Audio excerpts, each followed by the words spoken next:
The Gulag, a repressive and criminal system whose sheer size and longevity are unusual, is a major historical phenomenon of the 20th century. Created as early as 1918, the Soviet camps became a centralized and organized concentration camp system in the beginning of the 1930s.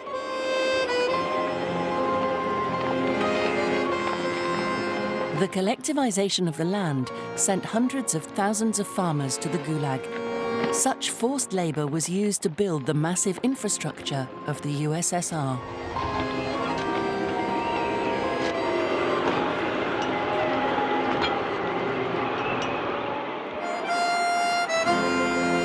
The Gulag was like a country within a country, a lost continent, an independent civilization difficult to see, and to this day, still unknown and misunderstood.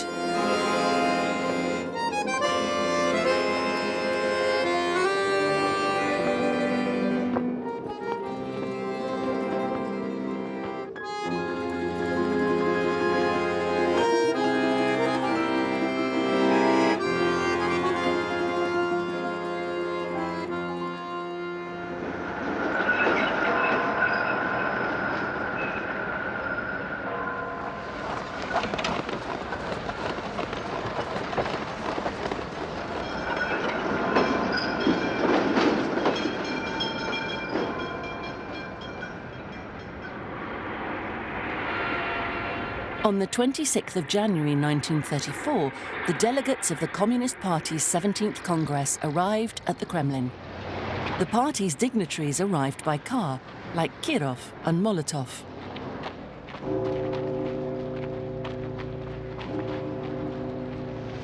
Others gathered near the entrance.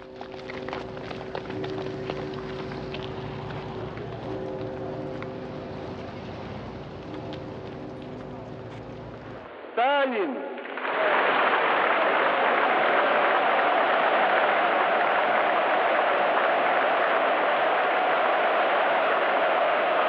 This Congress symbolized Stalin's final triumph.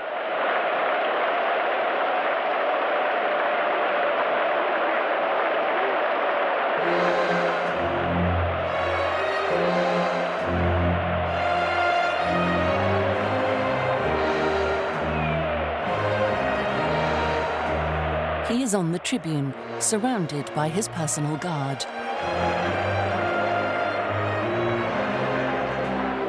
Speakers follow one another, all proclaiming Stalin's merits, unrivaled genius of our time, or quite simply, the greatest man of all time and of all people.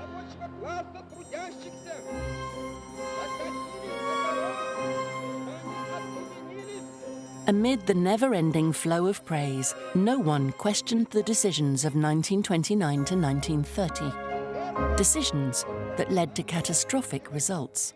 Agriculture production dropped by 40%. Starvation, purchasing power dropped by 50%. Political repression exploded. Forced labor expanded.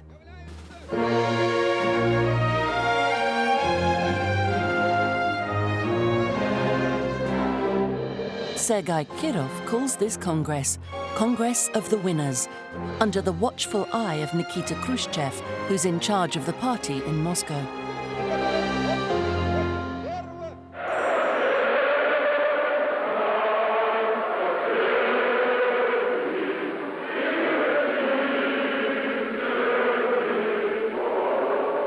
Stalin explains the difficulties encountered during the process of building socialism. The political goal is correct and the party cannot be wrong. Therefore, problems and delays are obviously a mismatch between what was decided and what was done.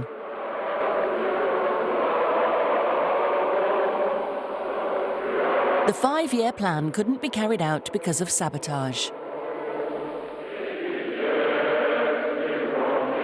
The conspiracy theory helps explain the major difference between what was promised and what was done, between speeches and reality.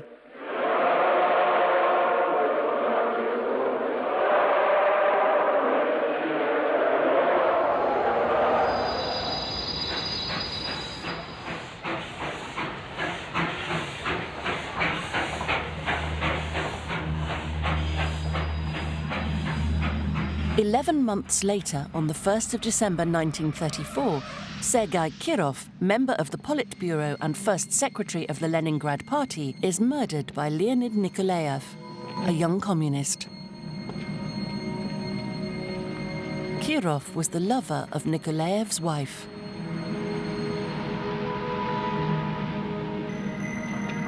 Kirov's assassination, an isolated action by a jealous husband, is a blessing for Stalin. He uses Kirov's murder to trigger the repression. Within 3 weeks, the NKVD, the new GPU, pretends to discover that the crime has been committed by a certain centre of Leningrad. Members of this centre are convicted in closed hearing and executed. This is a pretext to attack Zinoviev and Kamenev themselves, Lenin's companions.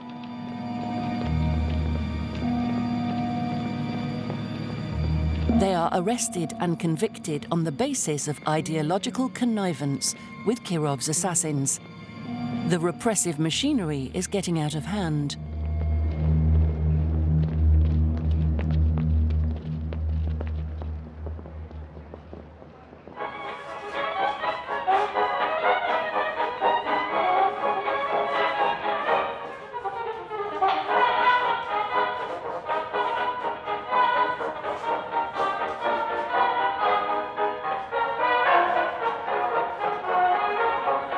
The 17th Congress of the Communist Party had officially announced that socialism had been successfully implemented in the USSR. To quote the pompous words used, this was the beginning of an era of unprecedented abundance in the history of mankind.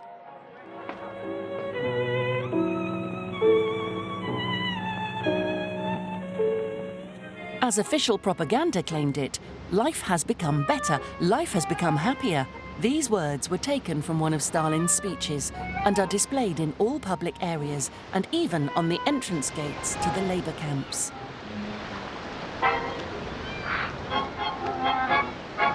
Propaganda movies show happy Soviets enjoying some kind of Dolce Vita.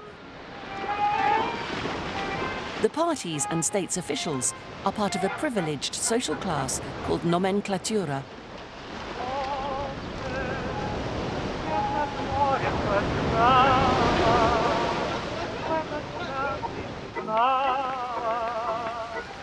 And while waiting for abundance to benefit everyone, it certainly benefits a few thousand apparatchiks who are able to enjoy material advantages such as comfortable apartments, special shops, and vacations near the Black Sea.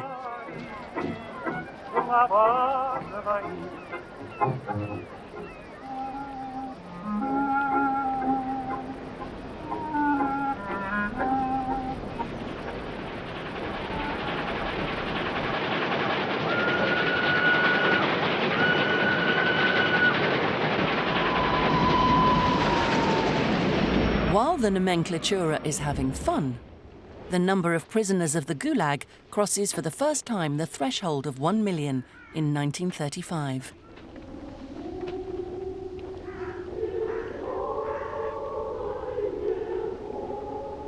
One million prisoners and another million outcasts called specially displaced.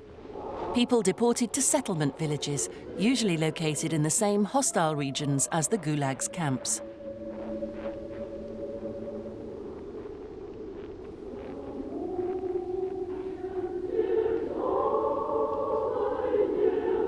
After the construction of the canal between the White Sea and the Baltic Sea, after extracting gold in the Kolyma, Politburo tasks the NKVD with carrying out another gigantic project, building a canal connecting the Moskva with the Volga.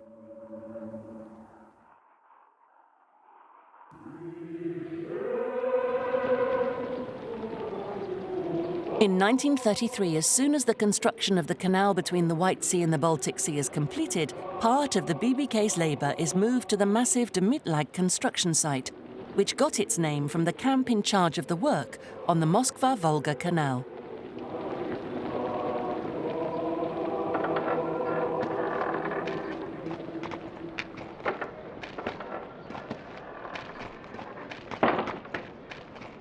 Минуточку внимания, граждане. По заданию нашего правительства и партии, по инициативе нашего любимого вождя товарища Сталина, сейчас приступаем к стройке величайшего в мире канала, соединяющего Москву с Волгой. Вы, граждане, сюда пришли как правонарушители. Но мы вас встречаем как людей, которые включаются в выполнение величайшего в мире задания правительства. И через честный труд, через честное отношение к работе завоюет себе право возвратиться в семью трудящихся.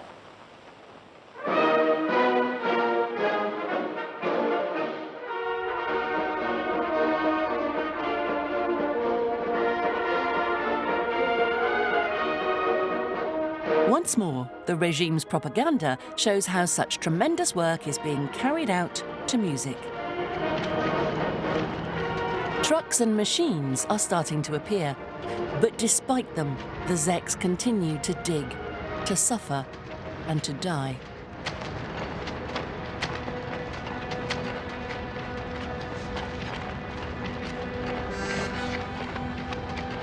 During its apex, almost 200,000 prisoners work on the project. 30,000 of them die there.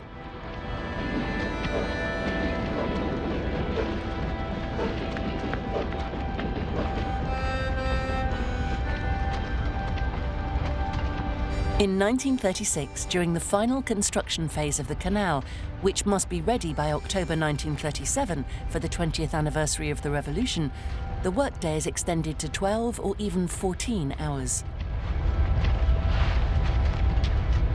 Teams work in shifts day and night in the cold and the wind. Horrendous conditions.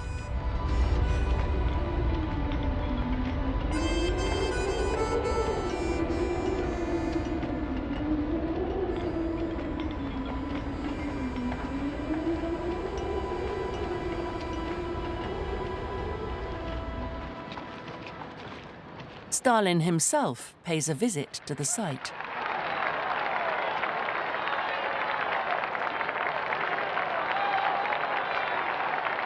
Images show us the Zeks happily greeting the little father of the people who sent them to hell.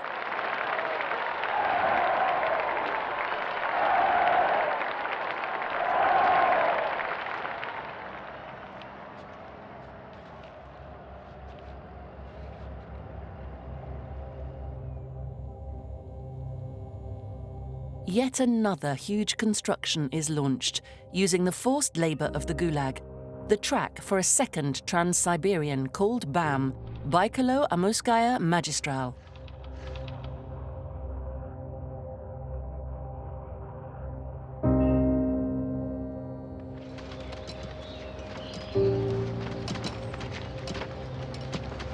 The building of this strategic railway of more than 1,500 kilometers begins in 1933 and continues until the middle of the 1940s.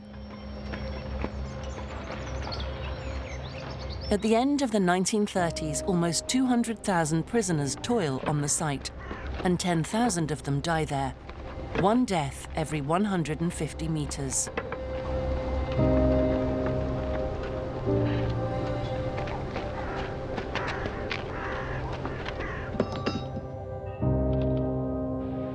In the vast area of the Ukhta and Pechera north of the polar circle, the ground is full of oil and coal.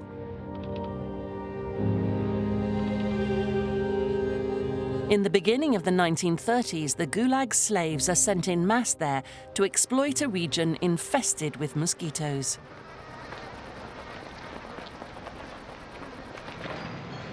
"100,000 Zeks are digging shafts to extract the ore. Soon there will be 20 coal mines."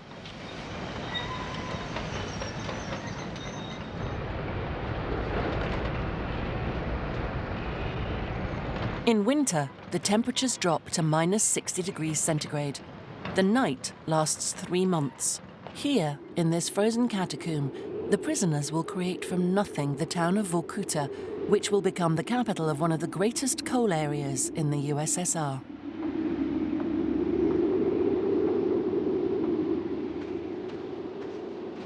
The NKVD sends to Vorkuta the most dangerous political criminals, as they call them.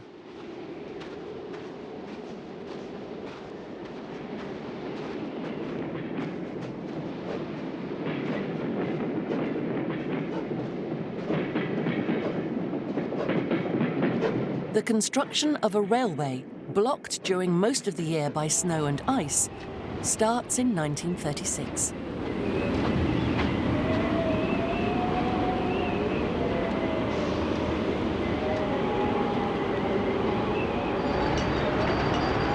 In the middle of the 1930s, the Gulag has become a giant administration that uses the workforce of all prisoners in the USSR. The Gulag industry becomes an essential cog of the Soviet economy.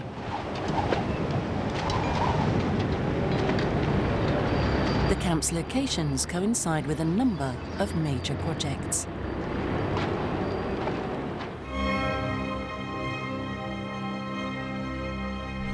"200,000 prisoners are digging the canal connecting the Moskva to the Volga in the Dmytlag. 70,000 prisoners handle the maintenance work of the White Sea-Baltic Sea Canal in the Belbaltlag. 100,000 prisoners work in the oil and coal deposits of the Ukhta and Pechera region and build the town of Vorkuta in the Ukht-Pechlag.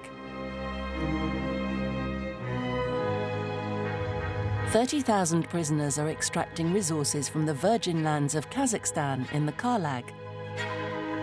60,000 prisoners work in the coal mines of Kuzbas in the Siblag. 70,000 prisoners build the railway and the roads in the Khabarovsk region in the Dalag. 200,000 prisoners build the railway connecting the Baikal Lake to the Amur River in the Bamlag. 80,000 prisoners extract gold of the Kolyma in the Dalstroy. Concentration camp-like facilities appear everywhere, like metastasis.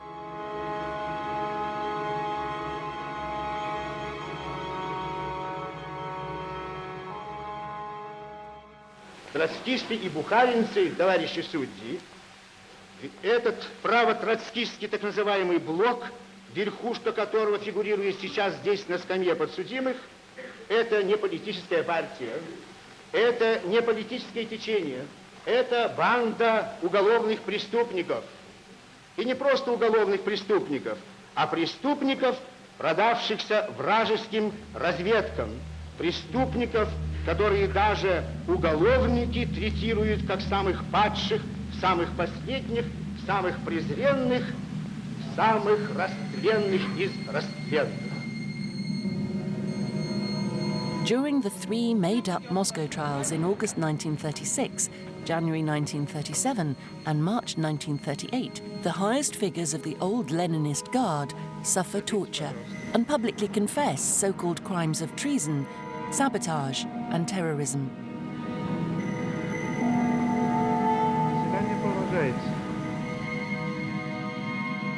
Stalin executes his old companions Zinoviev, Kamenev and Bukharin without batting an eye. 10 years before, he was hugging them.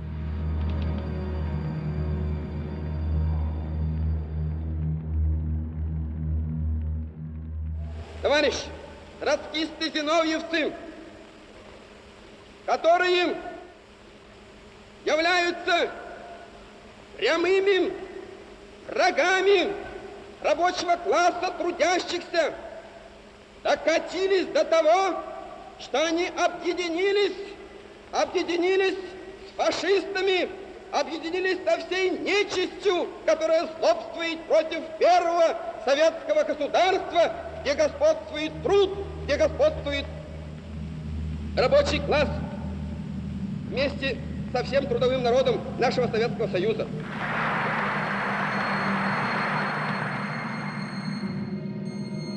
A major campaign is launched in the whole country to stigmatize the accused. The goal is to lead people to accept that the revolutionary heroes of yesterday have become the traitors and spies.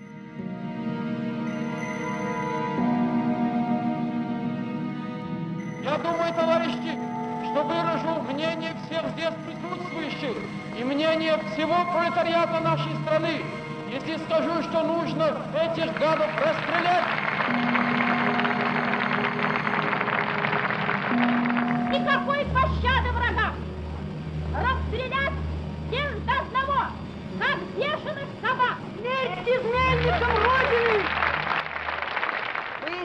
Public meetings in factories and kolkhozes position the fallen leaders as scapegoats, responsible for the difficulties encountered while building socialism.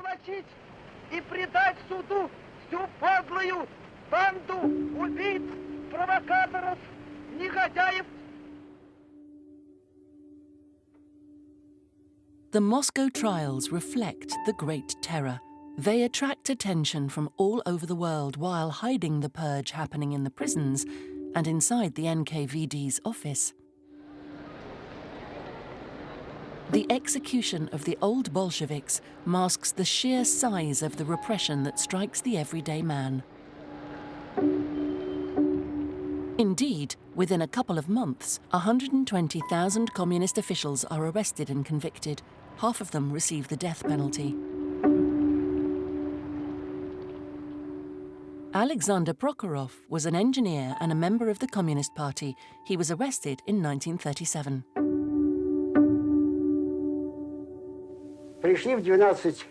Three people came around midnight. One stood by the door while the others started their search. They woke up my son. They were looking for counter-revolutionary texts, but they didn't find any. Yet I ended up in the Lubyanka. The Lubyanka in Moscow is the headquarters of the NKVD. It's a prison where people are tortured and shot. Olga Amodova-Sliosberg was a communist activist too, and she was arrested at home.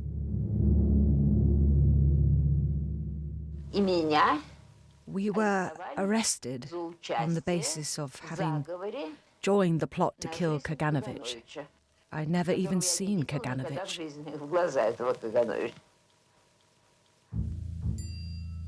My 6-year-old son was sitting in his bedroom. I came in and I said, "Do not cry, darling. I'm going on a mission." And he answers, "Dad is on a mission, now you too. If the nanny also goes on a mission, who shall we stay with?"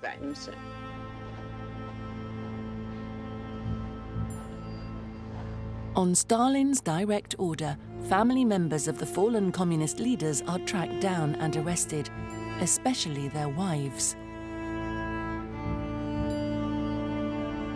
On this document, Stalin added with a blue pen that the families of the traitors should be systematically sentenced to 8 years in labor camps instead of 5, as it was initially planned.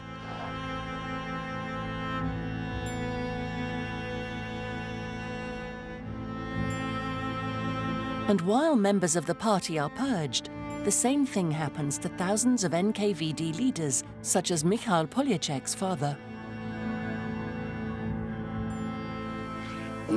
He came home. He dropped his suitcase and hugged me. And then NKVD's agents knocked on the door.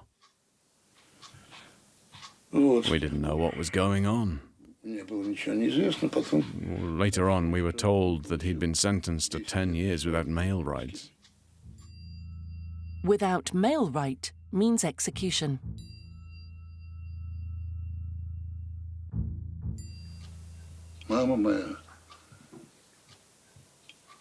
Mom died in 1938, in a way.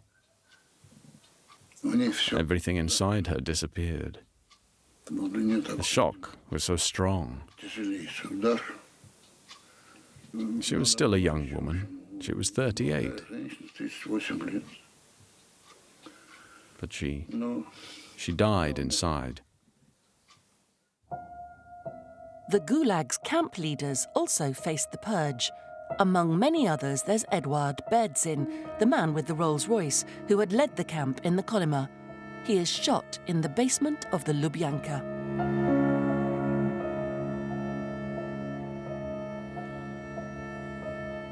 Or Alexander Nogtev, first commander of the Solovki camp, who is arrested and deported in 1938 to the Gulag.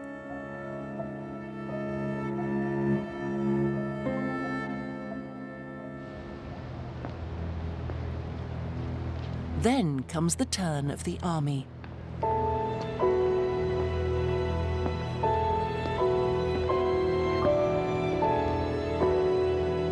Marshal Tukhachevsky, a man who kept warning about the danger Hitler represented, is accused of being a spy working for the Gestapo. He is executed in June 1937. Along with him, 40,000 high-ranking officials, including most of the generals, are eliminated. The Red Army has lost its head.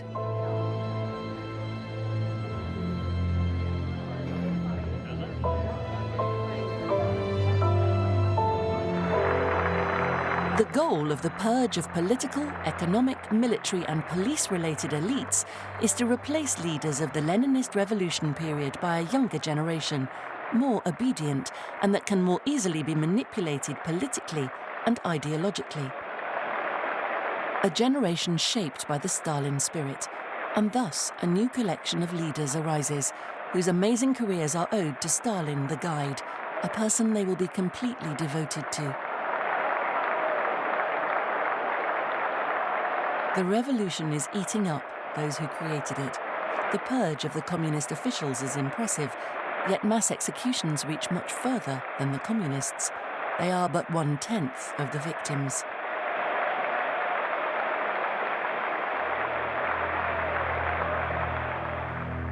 In 1936, Yagoda, head of the NKVD since 1934 and responsible for the Gulag's expansion, is arrested. He is shot in 1938 as a right-wing Trotskyist. Партия поставила во главе НКВД верного своего сына, друга и соратника товарища Сталина Николая Ивановича Ежова.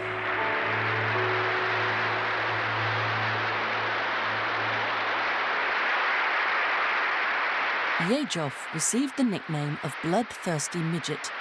He's barely more than 1.5 meters high, and as head of the NKVD, he'll carry out the greatest state massacre to ever take place in Europe during peacetime. Within 16 months, from August 1937 to November 1938, around 750,000 Soviet citizens are killed after being sentenced to death by a special court following a series of sham trials. That's almost 50,000 executions per month, 1,600 per day. During the Great Terror, one adult Soviet out of 100 is killed in secret with a bullet in the neck.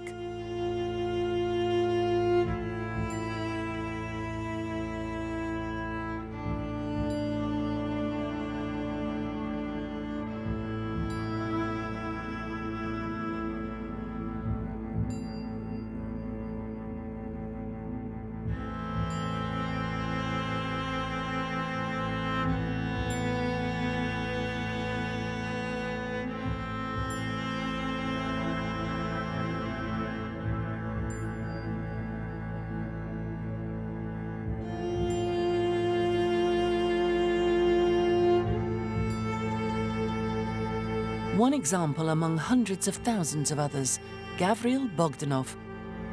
This former kulak, who escaped exile in Siberia, is arrested on August 8, 1937.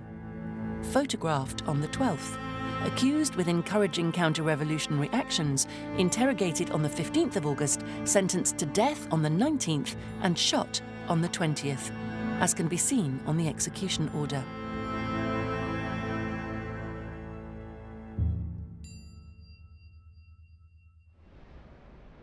The starting point of this murderous mass purge is a note written by Stalin on the 2nd of July, 1937. The Red Dictator asks that the most hostile criminals be immediately arrested and shot.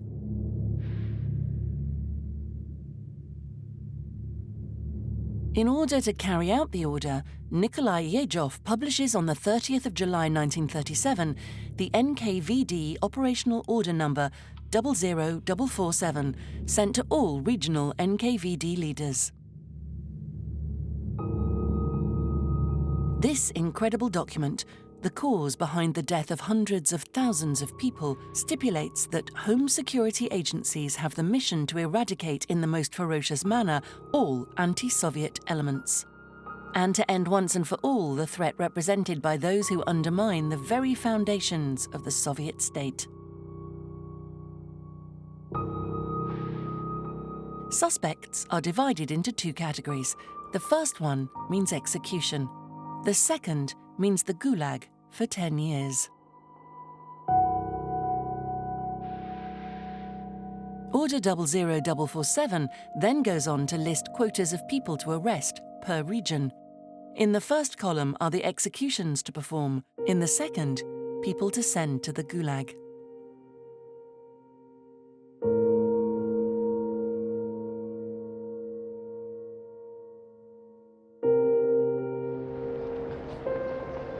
The operation starts in August 1937 and is supposed to last 4 months.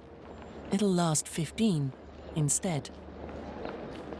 Yezhov clearly sets the tone on the eve of the first day of the Great Terror. If we end up shooting 1,000 people more than expected during this operation, this is fine.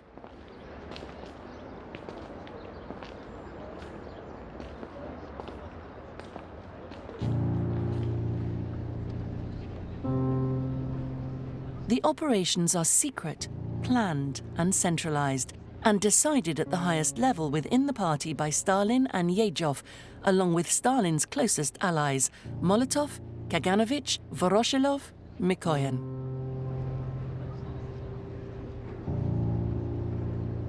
The purpose of these secret mass operations is to remove for good any threat, in order to purify the Soviet society.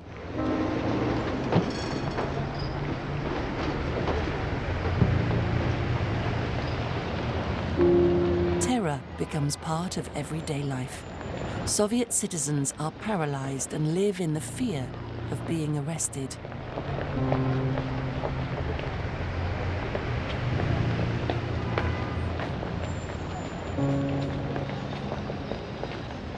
At 3 a.m. they arrived and knocked on our door. He opened. There were 3 NKVD officials. They come in and ask, "Who's living here with you?" He answers, "My wife and my 2 children." "Line up against the wall, all 4 of you." Then they continued to search the house, but they didn't find anything, yet they took Dad away. We went to the prison. There were a lot of people there making written complaints. We did the same with Mum. Someone told us, these are political prisoners. They've been sent to Siberia last night in a freight train. He's no longer here.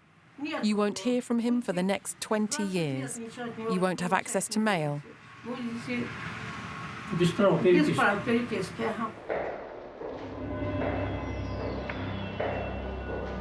One of the characteristics of this massive purge is secrecy. Secrecy of the judgment, usually done behind closed doors. Secrecy of the execution that takes place in unknown locations. Families of those sentenced to death are never informed.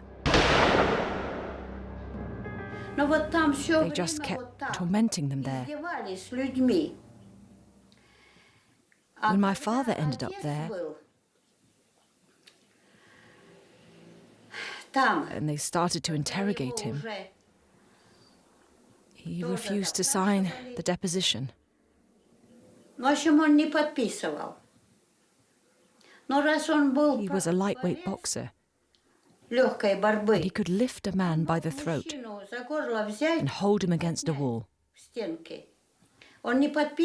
He didn't sign. He threw them all out of the office. Where were they brought? He closed the back of the truck, and that's it. It wasn't a closed vehicle, but a truck to carry merchandise.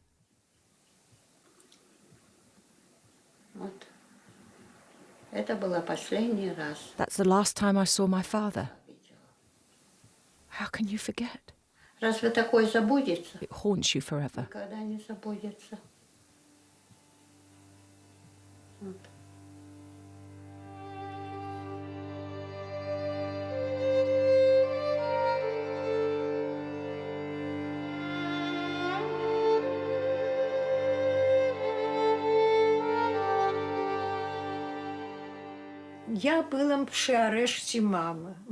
I was there when they arrested my mother. It happened at midnight. I was already in my bed. NKVD agents came into my bedroom, and I could hear the sounds of their boots.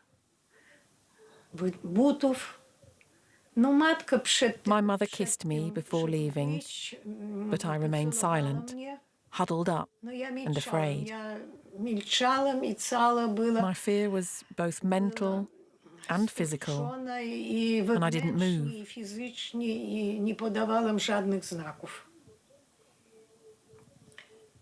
When my mother left, I couldn't even see clearly because of my tears.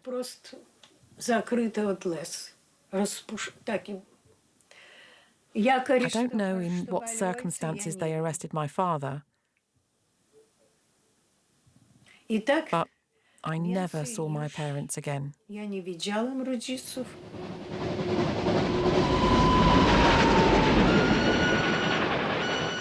The Great Terror leads to an unprecedented influx of prisoners in the camps.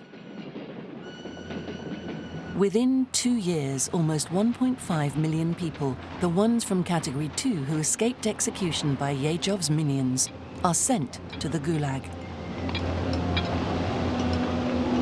In January 1939, there's almost 2 million prisoners, including 43% of political prisoners who were sentenced based on Article 58 of the Penal Code for counter-revolutionary crimes. Such a percentage will never be reached again during Stalin's time.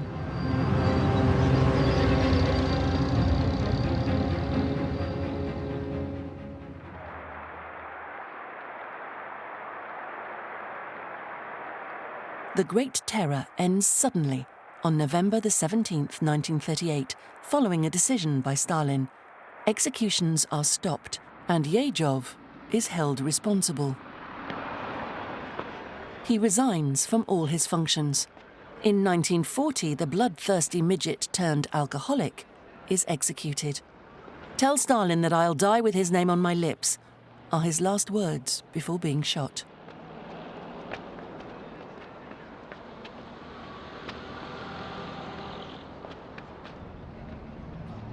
In 1938, Lavrenti Beria becomes head of the NKVD. He is one of Stalin's closest friends. Beria is a professional killer who gathered experience in Georgia. One of his first tasks is to deeply reorganize the Gulag in order to make it more profitable from an economic point of view. A vast inspection of the camps begins in early 1939 and concludes that the Zeks are in a catastrophic state and can no longer work. The whole internal organization of the Gulag is revamped. The giant groups of camps are decentralized and divided into smaller units, organized around economic branches. The productive function of the Gulag is obvious when looking at the new internal structure. Indeed, the division is no longer made based on geography, but based on the economy.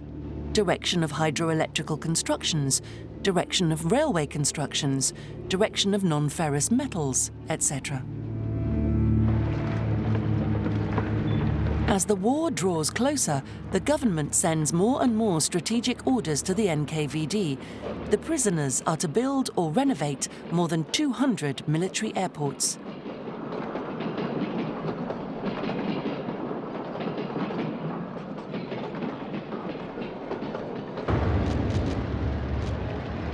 August the 23rd, 1939, Ribbentrop, Minister of Foreign Affairs for the Third Reich, flies off to Moscow. To everyone's surprise, the USSR and Nazi Germany sign a non-aggression agreement.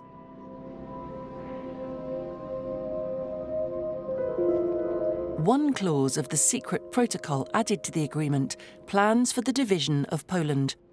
The Red Army invades Poland on the 17th of September, 17 days after the Wehrmacht attacked.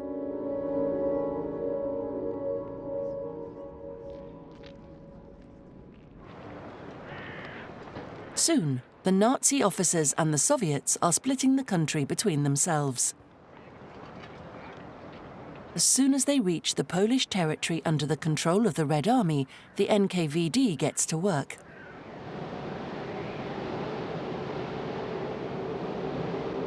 About 25,000 Polish citizens belonging to the country's military, civil and economic elite are executed in April 1940 as sworn enemies of the Soviet system.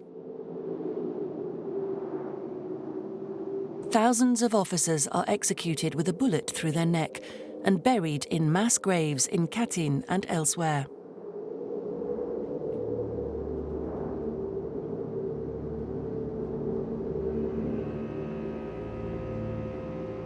Additionally, between September 1939 and June 1941, around 110,000 Polish citizens are arrested and sentenced to forced labor in the Gulag's camps by the NKVD's special courts. Among them are many Jews who escaped West Poland after the Germans invaded it.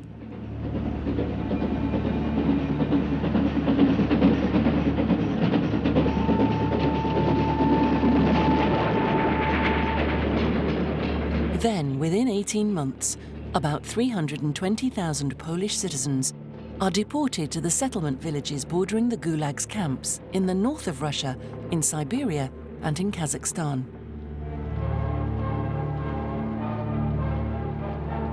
After Poland, the Red Army invades the Baltic states.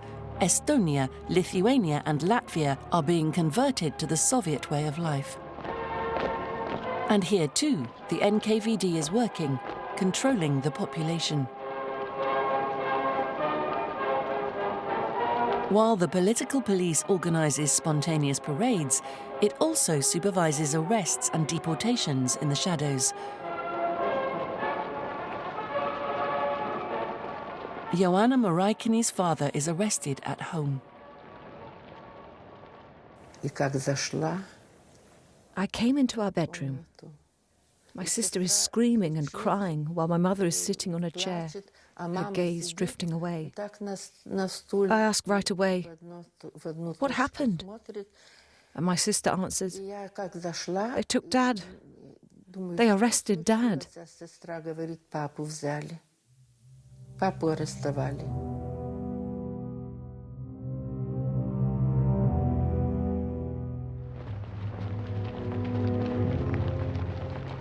In the spring of 1941, the NKVD organizes major roundups in the newly conquered territories. Tens of thousands of people from the area in Poland occupied by the Soviets, from Moldavia, conquered by the USSR in 1940, and from the Baltic states, are deported to camps in Siberia or the Great North.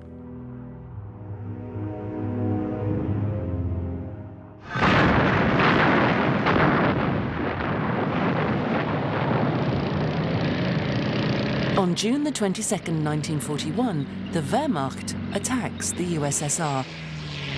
The German push is incredibly quick and leads to hundreds of thousands of Russian prisoners. Cities and villages are destroyed and burnt down.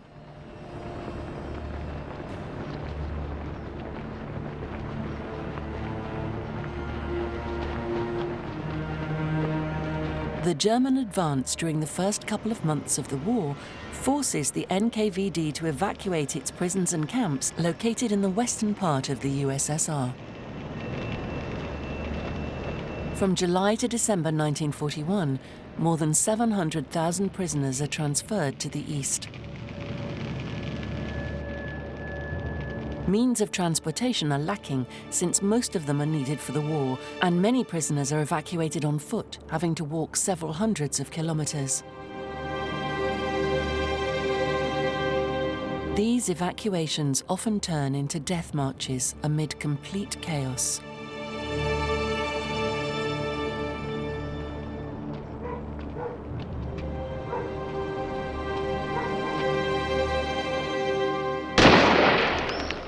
When time is lacking to organize the transfer, the prisoners are simply killed.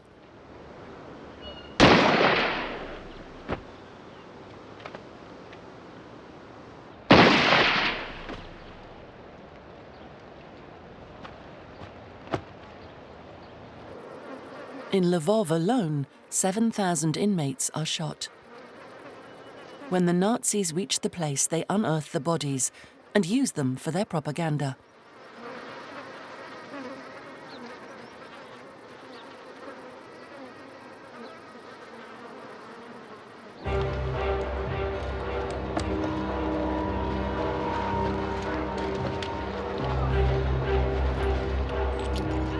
The Gulag's administration freezes the possibility of release for political prisoners from the first day of the German invasion. However, almost 600,000 convicts, sentenced for minor crimes, are freed before having served their time and added to the army. During the years of war, in total more than 1 million common criminals are released in advance and sent from the Gulag to the front.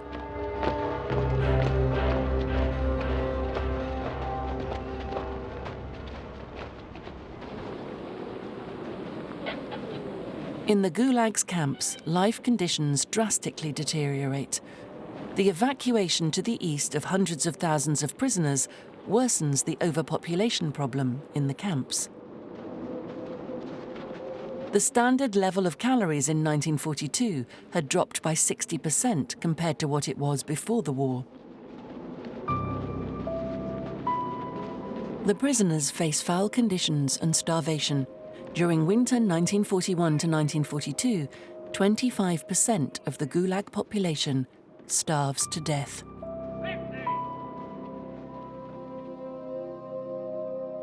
In 1942, typhus and cholera appear once more in various camps.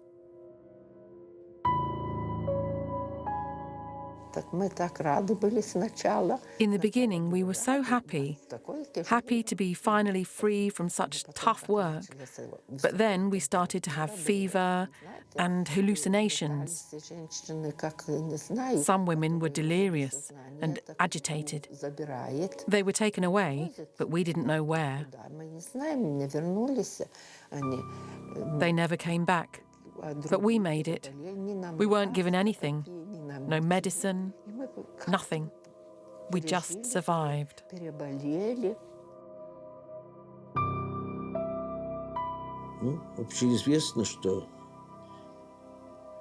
Everybody knows that the most deadly year in the Gulag was 1942. The winter of 41-42 took many lives mercilessly.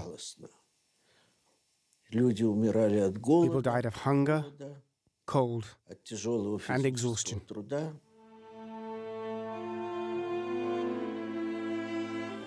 There were many dead people in this camp.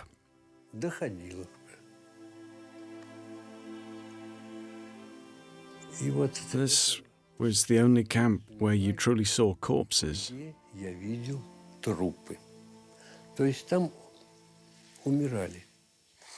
People died because of dystrophy, hunger, because of the awful food, lice, dirtiness, and everything else. Only sick people whose hopelessness we could see in their souls, in their eyes. Everywhere, people who can't do anything anymore, who don't want to do anything anymore, who think that everything is over.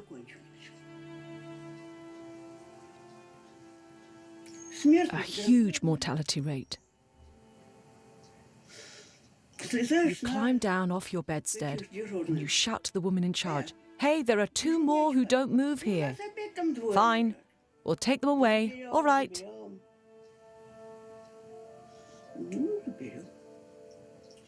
A camp where there's no longer any life, any awareness of the fact these are human beings with desires.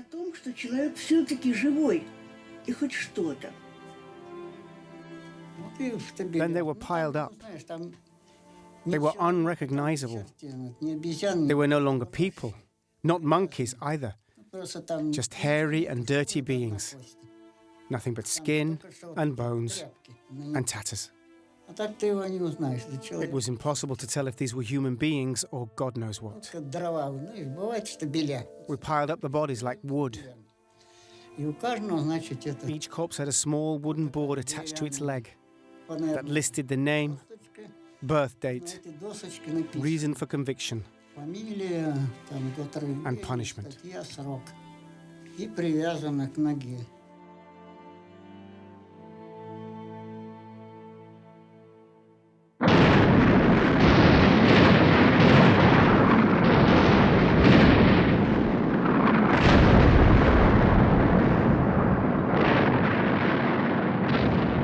During summer 1943, the progress of the Red Army frees certain regions conquered by the Wehrmacht.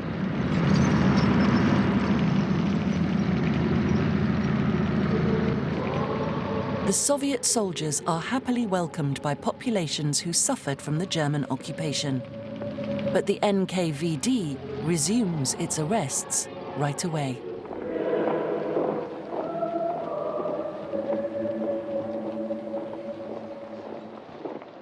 The sole fact of having continued work during the occupation is enough to be arrested and charged with treason towards the motherland.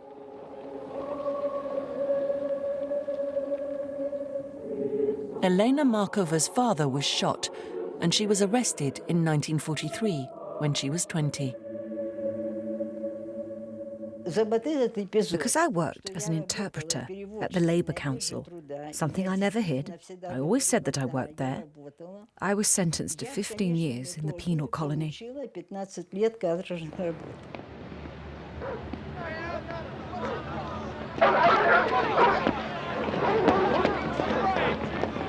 A new category of camps is created in 1943 for the so-called traitors, penal colonies, with particularly harsh life conditions.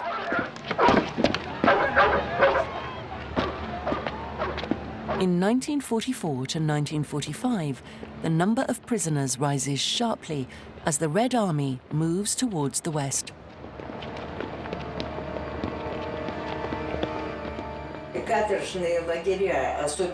Penal colonies, especially in 1944 to 1945, were places inhabited by many so-called fascist prisoners, and officials thought they should just die. That's why penal colonies were known for their high mortality rate.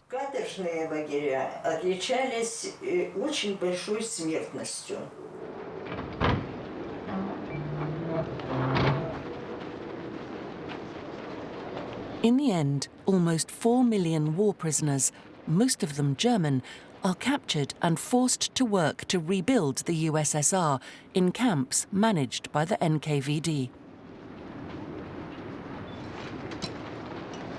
These camps are similar to the Gulag.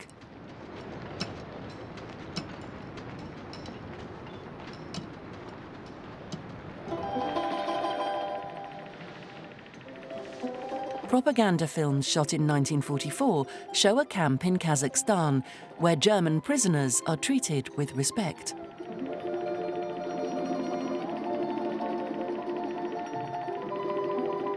In practice, though, several hundreds of thousands of German war prisoners die in these camps due to illness, hunger, cold, or persecution.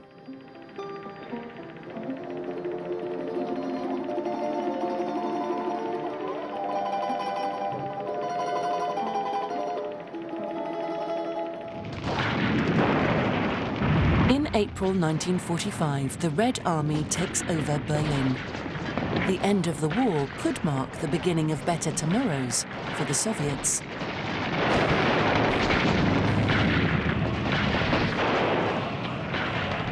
But it's not the case.